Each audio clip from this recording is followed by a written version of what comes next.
सारी शुभकामनाएं आप लोगों को। ये जागरूकता अभियान का धीरे धीरे आप लोगों को और जोर लाया जाएगा, जागरूक किया जाएगा। हर थाने पे आज ये हमारा प्रोग्राम चल रहा है।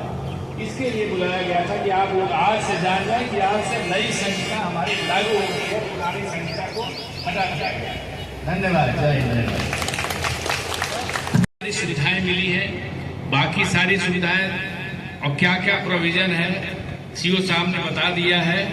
इसमें एक बात और है, इसमें पीड़ित और गवाह के संरक्षण की योजना है। इसके लिए भी कानून बनाया गया है, उनको संरक्षण दिया जाएगा। सारे डिपार्टमेंट्स को इसमें बांध दिया गया है टाइम फ्रेम में, चाहे जुडिशियरी हो, चाहे चिकित्सालय हो, डॉक्टर्स हो, चाहे पुलिस विभाग हो, सबको कितने दिन में क्या कार्रवाई करना है। आप लोगों ने देखा होगा माफियाओं का चार्ज फ्रेम नहीं होता था। कोर्ट में 2-2 साल 3-3 साल माफिया है, डेट पे डेट लेते रहते थे। उनका चार्ज फ्रेम ही नहीं होता था, फिर ट्रायल शुरू नहीं होता था, फिर उनकी सजा नहीं होती थी। पता चला कि वादी मर गया और मुलजिम को सजा नहीं मिल पाई, माफिया बचे के बचे रह जाते थे। अब इसके लिए भी टाइम फिक्स हो गया है। ट्रायल शुरू होने के 60 दिन बाद हमको चार्ज फ्रेम करना है और उसके बाद जब हमारा केस खत्म हो जाता है तो 45 दिन के अंदर हमको डिसीजन देना है। ये कोर्ट की जिम्मेदारी सुनिश्चित की गई है। ऐसा नहीं कि हो गया इसके बाद हम फिर डेट दे रहे हैं और सालों लटकाए पड़े हुए। आप लोगों ने देखा होगा 20-20 साल 25-25 साल एक मुकदमे में लग जाते थे। पता चला कि वादी पीड़ित जो एक असहाय पीड़ा लेकर जी रहा है कि हमारे केस में कुछ हुआ नहीं, और जो मुलजिम थे वो धीरे धीरे उसी में उनकी उम्र अधिक हो गई, मर गए, उसके सामने वो सजा नहीं पा पाए। वो वादी पीड़ित को हमेशा एक कष्टकारी रहता था। कभी कभी ये होता है कि न्याय की उम्मीद में वादी की डेथ हो जाती है, 25 साल बाद फैसला नहीं आया, डिले हो रहा है और वो बेचारा डेथ हो गई। उसके बच्चे हैं, फिर बाद में सोचते हैं कि कौन लड़े, कंप्रोमाइज कर लेते हैं।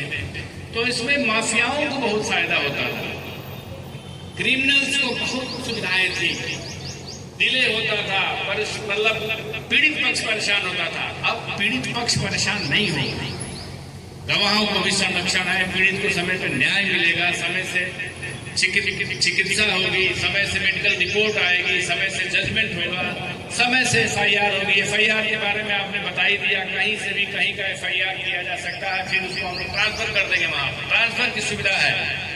अगर कहीं अलीगढ़ की घटना है और आपने यहाँ दिया एप्लीकेशन दिया तो उस पर हम 0 एफआईआर करेंगे, फिर वहां हम ट्रांसफर कर देंगे। इसमें ये भी सूचना मिलने के 24 घंटे के भीतर की जाएगी। भारतीय नागरिक सुरक्षा संहिता, अब मैं इसको ध्यान दीजिएगा कि ये थोड़ा बड़ा हो जाता तो मैं इसको BNSS भी बोलूंगा, भारतीय नागरिक सुरक्षा संहिता BNSS बोलूंगा तो आप लोग समझ जाइएगा कि मैं इसके बारे में बात कर रहा हूं। और दिमाग में रखिएगा कि ये जो पुरानी CRPC थी, जो दंड प्रक्रिया संहिता 1973, उसी के सापेक्ष में बात करूं, वही चेंज करके भारतीय नागरिक सुरक्षा संहिता बना दिया गया है। तो BNSS की धारा 184 क्लॉज 6 के तहत मेडिकल रिपोर्ट चिकित्सक द्वारा 7 दिनों के भीतर भेजी जाएगी। पहले काफी विलंब होता था, मजरूब आता था थाने पे, मजरूबी चिट्ठी दी जाती थी, मेडिकल होता था, पीड़िता आती थी, बलात्कार का मुकदमा लिखा जाता था, मेडिकल नहीं होता था। अब ये बाध्य कर दिया गया है कि घटना के 7 दिनों के भीतर उसका मेडिकल चेकअप करा के उसकी रिपोर्ट प्रेषित की जाएगी। ये एक बाध्यता है जिससे जो न्याय प्रणाली और एविडेंस एक्ट बदल कर नए कानून लागू किए गए पूरे देश में, क्या कानून है, क्या असर पड़ेगा इनका? ये आज से जो है भारतीय न्याय संहिता, भारतीय नागरिक सुरक्षा अधिनियम संहिता और भारतीय साक्ष्य अधिनियम, ये तीनों लागू की गई है। पहले जो व्यवस्था थी अंग्रेजों द्वारा दंड पे आधारित संहिताएं बनी थी, उनके आधार पे कानून चल रहा था। अब भारतीयों द्वारा बनाई गई ये संहिता और भारतीय रूप में ये न्याय पे आधारित संहिताएं लागू की गई हैं। ये अपने पूरे देश की एक बहुत बड़ी उपलब्धि है। गुलामी और गुलामी की जंजीरों से मुक्त होने का ये भी एक तरीका है कि उनके द्वारा लागू किए कानूनों को हमने आज इनकार किया है और अपनी व्यवस्था को हम लोगों ने लागू किया है। इसमें ढेर सारी व्यवस्थाएं ऐसी की गई हैं जिसमें जनता को बहुत राहत मिलेगी। सबको टाइम फ्रेम में, चाहे चिकित्सालय हो, चाहे न्याय विभाग हो, चाहे पुलिस विभाग हो, समय सीमा निर्धारित की गई है। उसके तहत इसमें न्याय की व्यवस्था की गई है। समय से न्याय मिलेगा, इसमें विलंब नहीं होगा। आप लोगों ने पहले देखा होगा, न्याय की उम्मीद में गवाह, वादी सब परेशान रहते थे। माफियाओं को बड़ी राहत मिलती थी, समय पे टाइम देते रहते थे, उनका चार्ज फ्रेम नहीं होता था, उन पर डिसीजन नहीं होता था, ट्रायल नहीं होता था। अब सब समय से होगा, समय से मेडिकल रिपोर्ट आएगी, समय से अभियोग पंजीकृत होगा। आपने ये भी देखा होगा, अभी बताया गया, कहीं भी आप FIR पंजीकृत करा सकते हैं आप, और 0 FIR पे अगर दूसरे जगह घटनास्थल है तो 0 FIR होकर के उसको हम लोग वहाँ पर भेजेंगे। तो जनता को इसमें बहुत सहूलियत मिली है और उम्मीद है कि सबको न्याय मिलेगा। धन्यवाद। भारतीय दंड संहिता की बात करते हैं तो आप उसको हम महसूस करेंगे कि वो एक तरह से नकारात्मक छवि को प्रदर्शित करता है कि हम किसी को दंड दे रहे हैं, नेगेटिव परसेप्शन जाता है। लेकिन जो नया वाला कानून है उसमें हम न्याय की बात करते हैं कि भारतीय न्याय संहिता यानी कि जो पीड़ित है, जिसके साथ अन्याय हुआ है, उसको हम एक तो त्वरित, एक सुलभ हम न्याय। तो अब ये नया कानून लागू हो गया है, इसके संबंध में हम लोग थोड़ी सी चर्चा करेंगे आज। जैसा कि आपको पता है, ये कानून तब बने जब हम गुलाम थे,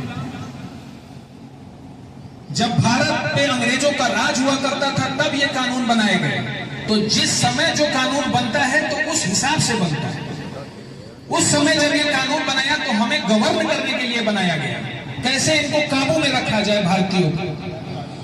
प्राथमिकताएं अलग थी। उस समय खजानों की सुरक्षा के लिए कानून को प्राथमिकता दी गई। रेल के पटरी चोरी हो रही है, कुछ चोरी हो रही है, उसको प्राथमिकता दी गई, जो उस समय उनके फायदे की थी। सजा दंड का रखा गया, नाम ही रखा गया भारतीय दंड विधि। अब इसमें दंड की जगह न्याय केंद्रित हुआ है। नागरिक और दंड केंद्रित ना होकर के नागरिक और न्याय केंद्रित हुआ है। नाम में भी परिवर्तन हुआ है। जैसा मैं बता रहा था कि हमारे उत्तर प्रदेश और हिंदी भाषी राज्यों के लिए ये ज्यादा अच्छा है कानून। अब हम क्या करें, वो यहाँ से लेके कोर्ट कचहरी और झूठे मुकदमों की जो प्रवृत्ति बढ़ रही है वो भी एक हमारे लिए उससे संबंधित जो प्रावधान कोई भी फसल नए कानूनों को लेके एक जलेसर थाने पर बैठक की गई। आपके द्वारा क्या जानकारी दी गई, क्या सुना? आज जनपद के प्रत्येक थाने पर एक कार्यक्रम किया गया है, जिसमें आज से जो नए तीनों कानून लागू हुआ है उसके संबंध में जनता को भी जानकारी दी गई है। प्रोविजन किया जिसमें FIR पंजीकरण और जो त्वरित न्याय देने की और जो इलेक्ट्रॉनिक माध्यमों से जो इन्वेस्टिगेशन की और जो साक्ष्य संकलन की कार्रवाई है उस संबंध में बहुत सारी चीज़ों के संबंध में उसकी जानकारी दी गई है और ताकि जनता की अधिक से अधिक जानकारी फैले और इसका सही लाभ प्राप्त